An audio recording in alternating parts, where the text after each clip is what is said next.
We have Magnus Lewis-Olsson, who's Chairman and President of Saab UK. Welcome, Magnus. Thank you. We have Ambassador João Vale Almeida, welcome, who is the delegation of the European Union to the UK, still the United Kingdom, we're delighted to say. And also Simon Nixon, who's chief leader writer for The Times. And also joining us from Gothenburg is Cecilia Malmström, who was going to be with us today, but decided quite understandably that the new quarantine issues were not going to guarantee such freedom of access and movement and also ease of travel. So what we're going to do is keep going. I'd like to hear questions from you as well. I've asked each of them to come up with no more than 4 minutes of bullet points of where they see change happening in enormous ways, which we've got to take account of. And Cecilia, I'd like to come to you first, if I may, because you have been a commissioner at the European Union for twice, and we were hearing from Leif Johansson the issue of protectionism. And a critical issue which you want to talk about is trade. And what you see, you have described it to me as a gloomy prospect at the moment. So give us your 4 minutes of bullet points, please. Thank you very much. Good morning, good afternoon to everybody. It's a pleasure to be with you, even if it's this way. Well, trade has actually, in a way, functioned much better than predicted in the beginning of the crisis. There has been food and commodities in the stores, companies have received their products, and it has worked rather well. We had this problem with semiconductors and a few other products and the combustion in ports all over the world. But apart from that, it has worked. But I see three quite worrying trends. One is that protectionism is indeed growing all over. Nobody's really defending free trade. We see the American administration is basically as protectionist as the former one, focusing on America first, even if the rhetoric is slightly different. The content is really not. There is still a trade war, even rhetorically on a lower tone, between US and China. And the US doesn't seem to be engaged at all in making any trade agreement whatsoever. In the EU, the focus is right now on anti-coercion, on anti-dumping, on trade defense instruments, and they are not ratifying finalized trade agreements or really hurrying up concluding existing negotiations.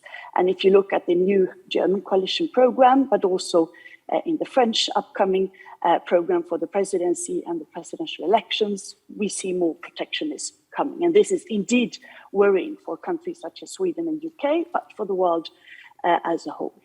Second point is that in a world that more than ever needs multilateral cooperation and international solutions, the WTO, the World Trade Organization, is in a miserable state. That is not only COVID related, but it has grown worse during COVID. Now, the big ministerial meeting was supposed to take place this week. It was cancelled at the very last moment for COVID reasons. But the truth is also that negotiations were going nowhere. Everything was blocked. And that's everything from the internal procedures, the reform, the working methods, the ability to make decisions. And if WTO doesn't function, that will mean the rule of the jungle. Bad for UK, bad for Sweden, bad for the world. And we already see both the US and China violating WTO rules. And if they can get away with it, then others will as well. So this is very, very worrying trend. My third sort of trend spotting is not really miserable. It's a fact. Trade will have to become greener in the futures. We all have to adopt. Transport of trade, airport, shipping will have to be greener through the new ETS system. And one way or another, there will be a price on carbon. The European Union is now negotiating the details of the carbon border adjustment mechanism. Other countries are playing with the same notion.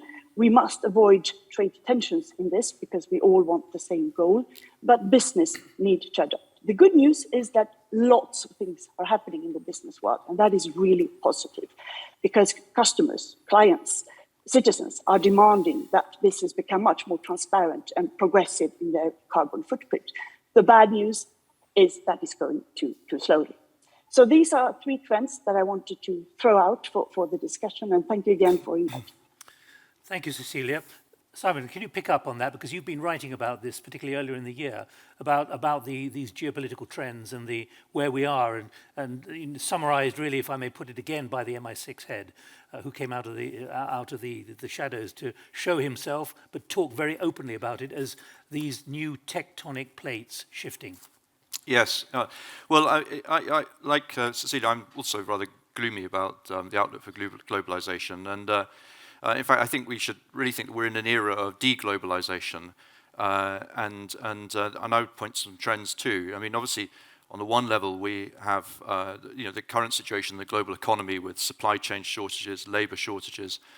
We've seen we saw the vaccine nationalism that Leif Johansson was talking about earlier. So we've seen the sort of very specific issues of resilience in the global economy highlighted by the pandemic.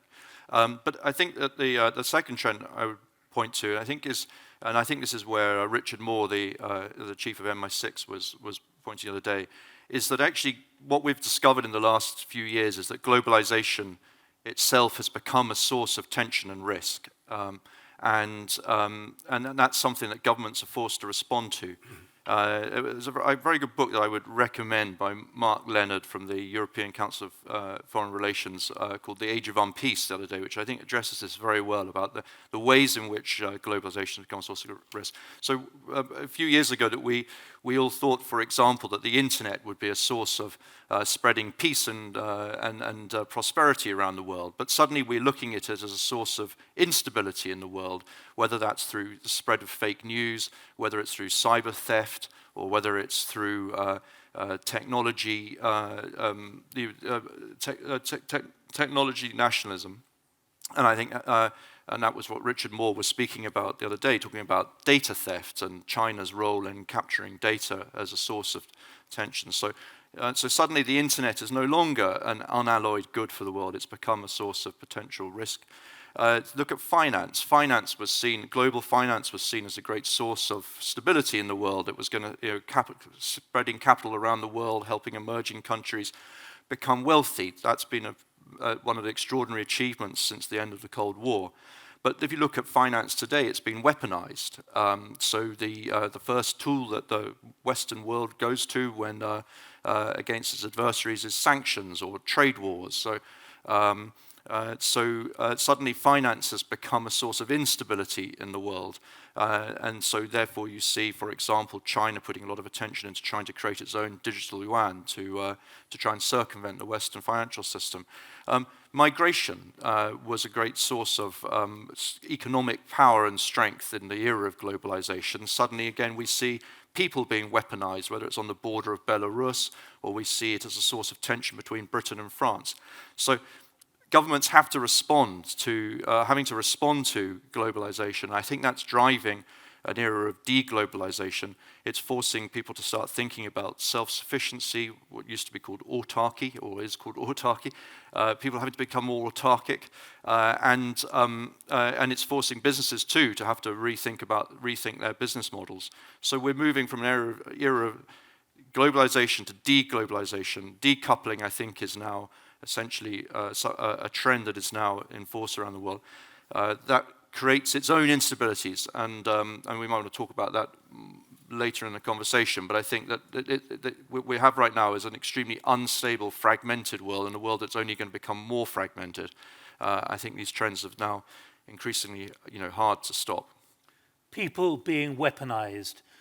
That's a gloomy phrase and a rather sinister phrase. In addition to what we heard from Cecilia, no WTO, there's a danger of it becoming the rule of the jungle. Exactly, anarchic. Well, we're going to move to a more anarchic rule, from a rules-based world to a more anarchic world. And I think that's something that will produces its own, that governments and businesses are going to have to respond to, and it's going to be untidy and messy.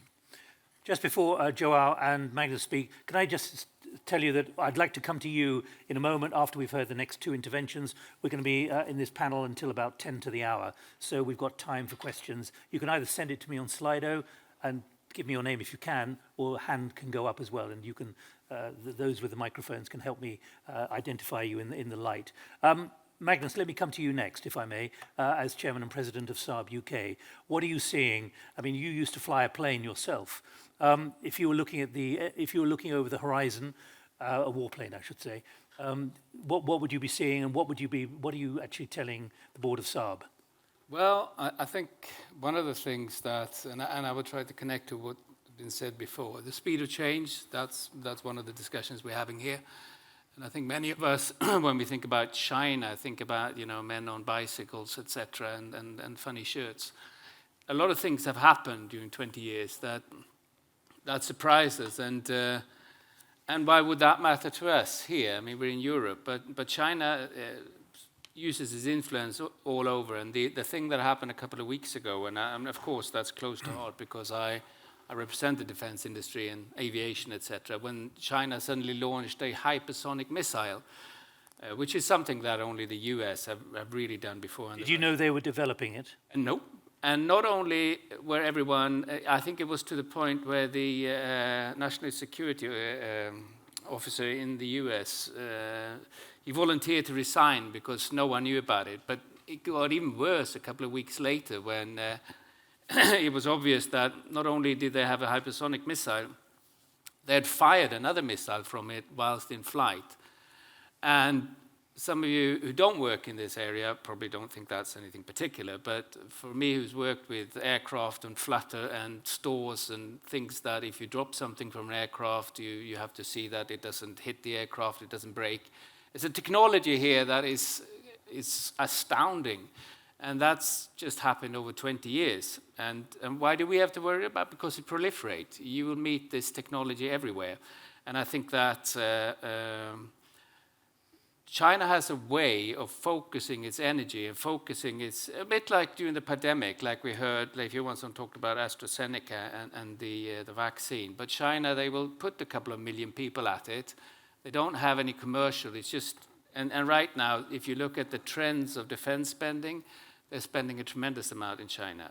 If we then move a little bit closer to home, I'm just going to go doom and gloom here now.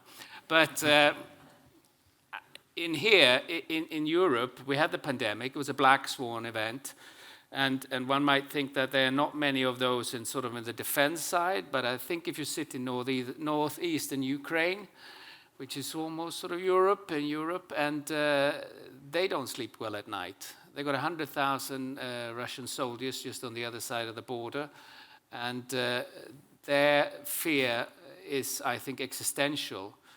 And I think we also have to be worried about, as we say, the weaponized people, or people as being weaponized. If you look at the crisis that we have at Belarus, Poland, it doesn't take much for something going wrong there, and Poland panicking and calling for an Article 5 with NATO, and then suddenly, much to our surprise, from a small incident, we might have Russia against NATO on the border there.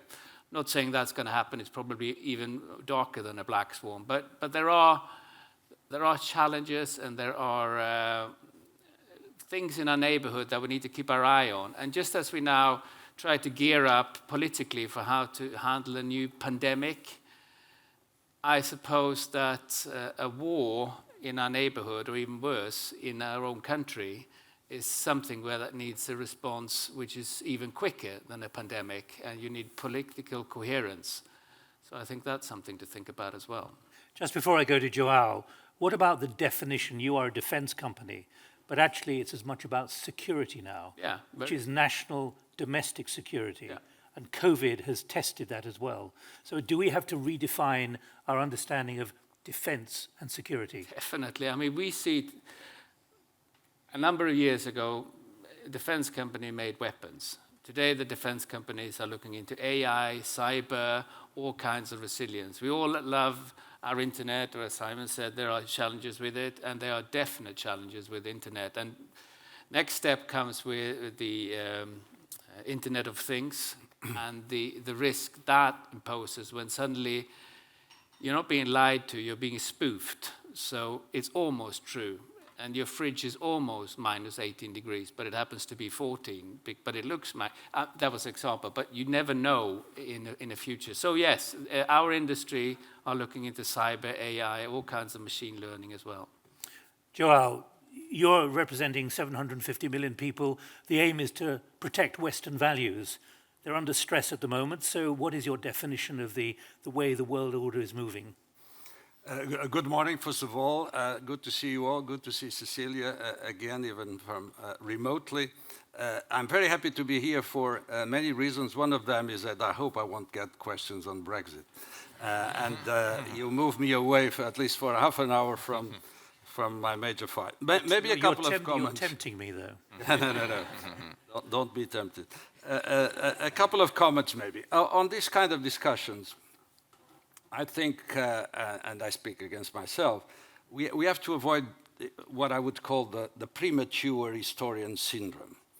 And as our good friend Alex Stubb has theorized about this, we need to avoid rationalizing the past, over-dramatizing the present, and underestimate the future.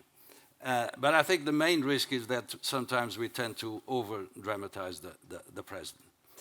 But let me say, for business people, I think they need to have clear view about things. I think for us, diplomats or those in government, it's also very important to have a clear-eyed view of things. So I would identify 5 major tensions that I see as being relevant for our reflection. The first one is globalization versus geopolitics. It's about, as Simon was saying, the weaponization of trade.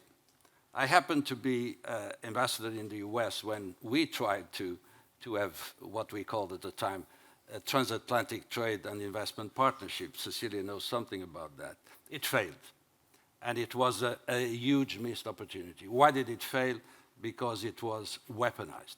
It became the first time that trade became a real political issue that could bring down governments or otherwise could bring down a very important and crucial deal for the Western world. The second is the weaponization of connectivity and somehow what was supposedly to be a good thing, as Magnus said, is becoming weaponized again. The second major tension I would identify is global disorder versus global challenges. We never needed multilateralism as much as we need it now. COVID, obvious, as AstraZeneca chairman identified, climate change, obviously, and the third one is artificial intelligence. If multilateral governance is not able of producing a framework, a regulatory framework, an ethical framework for artificial intelligence, where will we go? The third tension is between or among, the tension created among single country solutions, national solutions if you want, regional solutions and multilateral solutions. There's a tension today of populism associated with nationalism, associated with isolationism, associated with protectionism. This is creating tensions, and people are trying to find solutions. We found, and we stick to it, we're very proud of it, a regional solution for this conundrum. The fourth level of tension is, of course, between democracy and democracy. Mark talks about and peace. I would talk about undemocracy. I leave it to you to define all this. But it's, of course, alternative models to our cherished representative democracy, which is being considerably challenged, but for which I think we remain absolutely proud. And the heart of this is that I think the art of populism, or the tragedy of populism, is that they provide simple answers to very complex questions. And we have not yet been able to provide simple answers to complex questions. And I think the danger we run into is that we concentrate too much on the answers that populists provide, and we rightly attack them, but we tend to forget sometimes the questions behind those answers. And if we overlook them, we risk serious consequences. The last tension is, of course, between the US and China. This is the new big power rivalry. We should not ignore it. It has different dimensions. For us in Europe, it is about how do we position ourselves. And the worst question you ask an European is to choose between China and the US. It's a very difficult question. It's the question we don't want to answer. As much as we don't want decoupling of the world, it will be against the interests of Europe, as much as we don't want, of course, an open conflict between the US and China. My last point is what I would call the Atlantic challenge. I've been ambassador to the US, to the UN, and now to the UK. I lived part of my infancy in the Azores, which is in the heart of Atlantic, and I was born in Lisbon, on the shores of the Atlantic. So I feel something about the Atlantic. And I think, and this is a good gathering as well, because I think it's important that the triangle of the US, UK, and the EU think about how we position ourselves. You know, we have a largely disengaging United States, as we know it.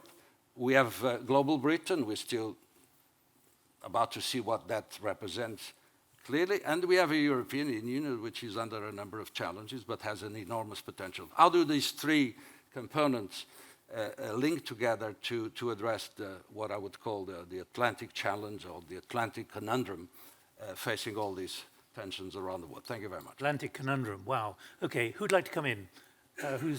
Please, question here, microphone here. Who else? I can get the microphone moving around, and here as well. Please, do please introduce yourselves as well. Hi, my name is Victor Hedenberg from the Association of MBAs. I have a question regarding protectionism, because I'd like to hear your guys' theories to why it's developed this way.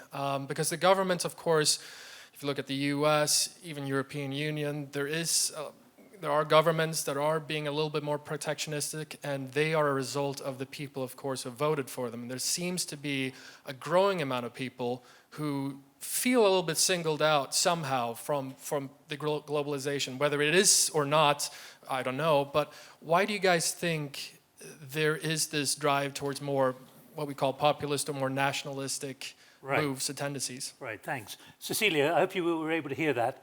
Come in on why this has happened, on protectionism.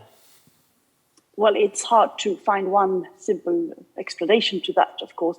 I think with the speed of globalization and the many things that has happened lately, many people have felt lost, felt that they could not take part of all the advantages that globalization brings. And by the way, this is what Mark Leonard is discussing in his book as well. That has been used by populists to find easy solutions in many regards.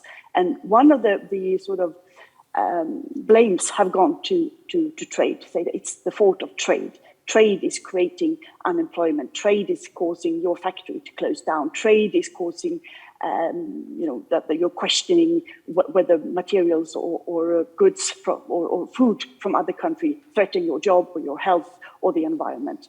That is basically not true, but it has been used in that. And very few politicians today defend trade and bring up the benefits that trade has done for jobs, investment, growth, but also people-to-people contact, and the fact that being part of an integrated world is also a benefit.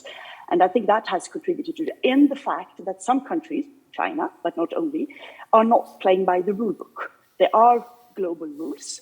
China is not playing to them, and that puts sort of unfair conditions on the global trading market and so on. And that WHO and the global community has not managed to address in a satisfactory way. So all that plays together as well as one part of the explanation. Simon.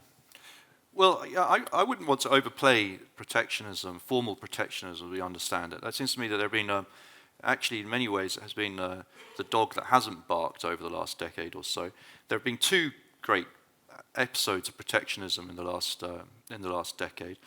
One of them was the election of Donald Trump and his America First economic nationalism, which Cecilia says I think was basically built on a slightly bogus idea of what had happened over the previous, an outdated view of what had happened over the last 20 or 30 years in the American economy, the idea that the white working class had been somehow robbed of their traditional, the white male working class had been robbed of their traditional jobs in,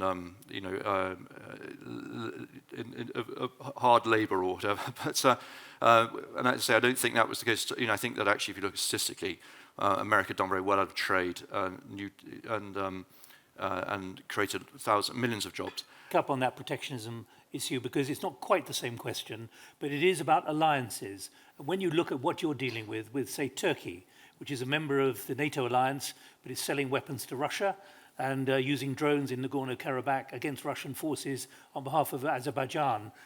What is now changing in terms of what we have to understand about loyalties? Well, when it comes to Turkey, without going into details, there's a NATO conundrum. I mean, you have a country within the NATO who's always been really in a bit of friction with another NATO member, Greece on the other side, and now started to buy very modern Russian equipment, which requires integration in their command and control system, which puts maybe some of the NATO systems in jeopardy. So that is a problem in itself for NATO. But I was going to make a comment on nationalism. In defense, we got another name for it, and Sweden's very good at it. UK is getting good at it. And US and France has always been very good at it. It's security of supply. So we buy most of the stuff from our own countries. And it's always been, it's never been talked about as nationalism, rather that security of supply is good if something happens, you got it there. And of course, small countries like, you can't produce everything, but if anything, the pandemic showed now that security of supply is a rather valid course. Thank you. Quickly, João, could you... a few comments around the theme that you raised, which is a could you be quite brief, because we're running... telegraphically, as Cecilia said very well, trade has to adapt to the world reality. And you cannot have an objective, legitimate goal of 1.5 degrees Celsius increase in temperature and consider that trade policy is totally ignorant of that. Trade policy, like many other policies, will have to reflect the priorities of the world, and if there is one, is to fight climate change. So you will find in the trade policy elements that go in that direction. Otherwise, this will be a full contradiction in terms. Second point is on globalization. I think globalization is a very easy target, is a very easy scapegoat for a number of things, and people forget, for instance, the role of technology.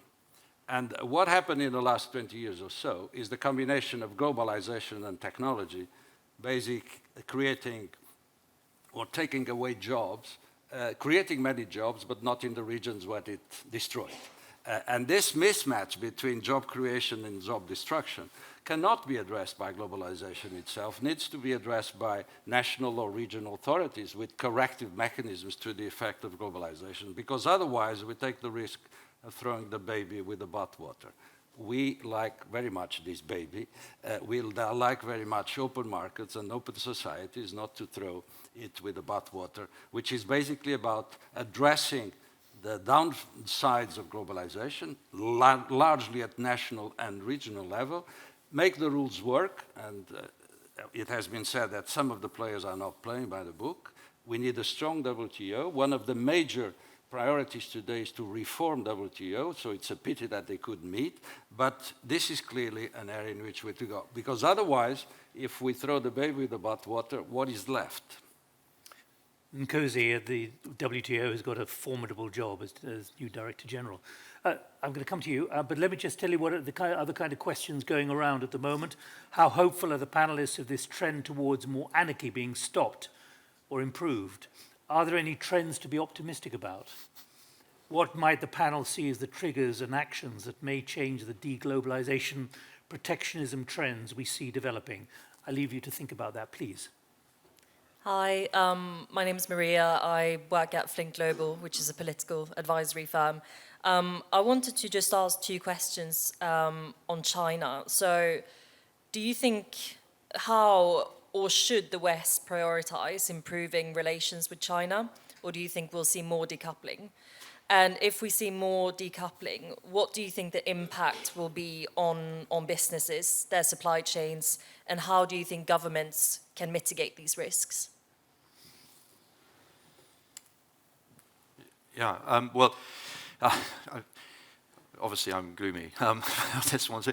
I mean, it slightly ties in with the questions from there as well. I mean, I think that history would suggest that once you start getting into the process of decoupling, it tends to happen very quickly, as in the 1930s. The problem is that once you get into an anarchic world, people have to start defending their own interests very quickly. People become worried about their access to resources. The global trading system is supposed to provide everyone access to resources. Suddenly people have to start worrying about how they're going to get them. So that's one aspect. I mean, the second aspect is that I think decoupling is going to accelerate because businesses are being put in an impossible position. So earlier this year, for example, you had H&M and Nike suddenly found themselves boycotted in China because they had taken a position on using Uyghur slave labor.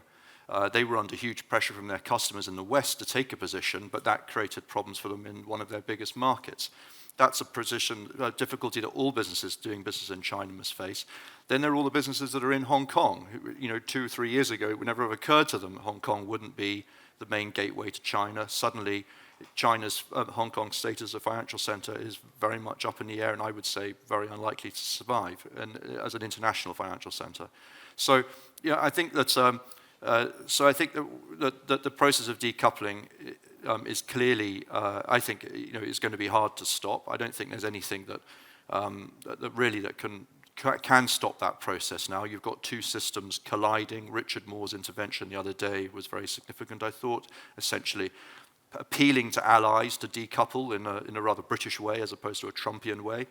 And I say, I think that businesses will have to adapt their models, business models very quickly. And I think when that happens, it'll unravel much more quickly than one expects. Can I just ask you, do you think your clients of Flint Global are understanding the enormity of profound and strategic determination now coming from the new China? Yes. Good. And from the West. Okay. João. No, very quickly. I think we, and again, I speak against myself, we sometimes make the mistake of thinking that China is some kind of a static reality that will not change. There are more changes happening in China than in our part of the world, and no one knows exactly what will happen in China. So we need to be attentive. Our approach to China is triple-fold, if I may. China is a partner. We need China for climate change, we need China for COVID, for obvious reasons as well. China is a competitor, again, for obvious reasons, and particularly in new technologies and AI, but China is also a systemic rival. And this is a notion that has been introduced recently. Would you have said that 2 or 3 years ago?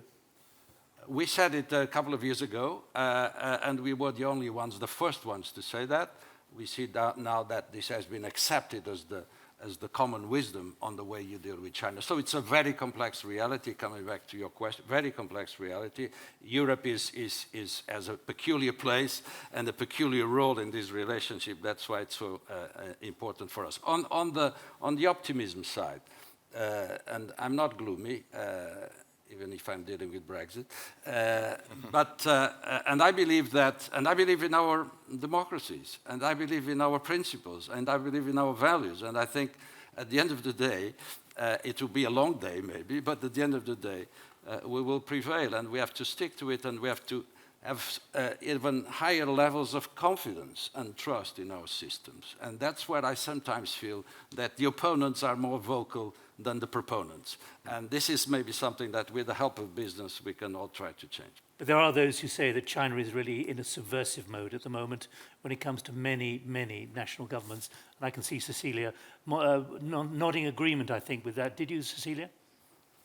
Yes, I think so. I think with the West and the allies need to engage with China, as said, on environmental issues. It's very important to have China on board. Reforming the global trading system, we need China there as well. But business in US, UK, Europe, etc., need to act together jointly to avoid these boycotting that H&M and others have been facing. And if we do some joint targeting action to mark that this violation of human rights, for instance, in the Xinjiang province, is not tolerable, we can do it, but only by acting together, and that business sticks together on this, because they can't punish the whole of Europe and US and Canada and UK at the same time. I think the world right now is rather gloomy, and we haven't really touched about democracy being actually at its lowest point in 20 years, according to several international reports. But I think despite the criticism you can raise, Glasgow COP summit was actually far better than feared. And it was a moment when the world did come together and did achieve some solutions. Not far enough, not as I would have wished, but at least it was a point. And maybe COVID and the new mutations and so on will bring the world, we haven't seen it so far, but maybe it will bring the world to a more joint cooperation on vaccines and on future pandemics, reforming the WHO and so on. Maybe that is only a naive hope, but I would like to see that something will happen in health and in climate that we can build upon for the future. Magnus, I'm just going to come to you, but just picking up on what you just said, Cecilia, of course, one of the remarkable positives in Glasgow surprised everybody, the bilateral deal between John Kerry and his counterpart in China, suddenly from nowhere. It seemed to unblock quite a lot at a critical moment and surprised everybody. But Magnus, can I just ask you finally, and I'm sorry it is finally, but we have to move on.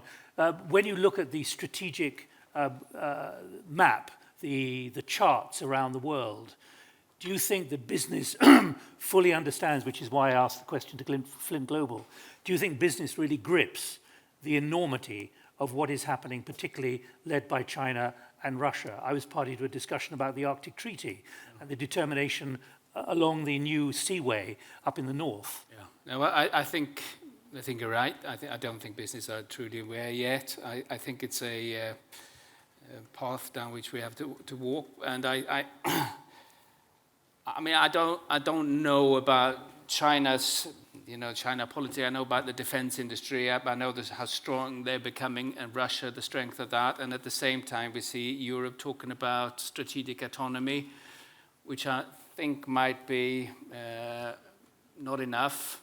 I think we need to work together, more than just Europe. We need to work with the US. We need to work with the UK, obviously. And I think even on a commercial or on a business level, we need to work together. So maybe we'll see some consolidation, and particularly when we see that the threat or the strategic competition or systemic competition is as fierce as it is. Look, I'm loath to bring this to an end, but we need to move on to evolving Britain. And the only person to mention Brexit was you, João. You see my level of obsession, right? We like to defy obsession in this room. Thank you. Cecilia, Magnus, João, and Simon, thank you very much indeed for joining us for a brief but a very pointed trip round the scenarios that there are, particularly leaving us with some worrying phrases. So thank you all very much indeed. Thank you.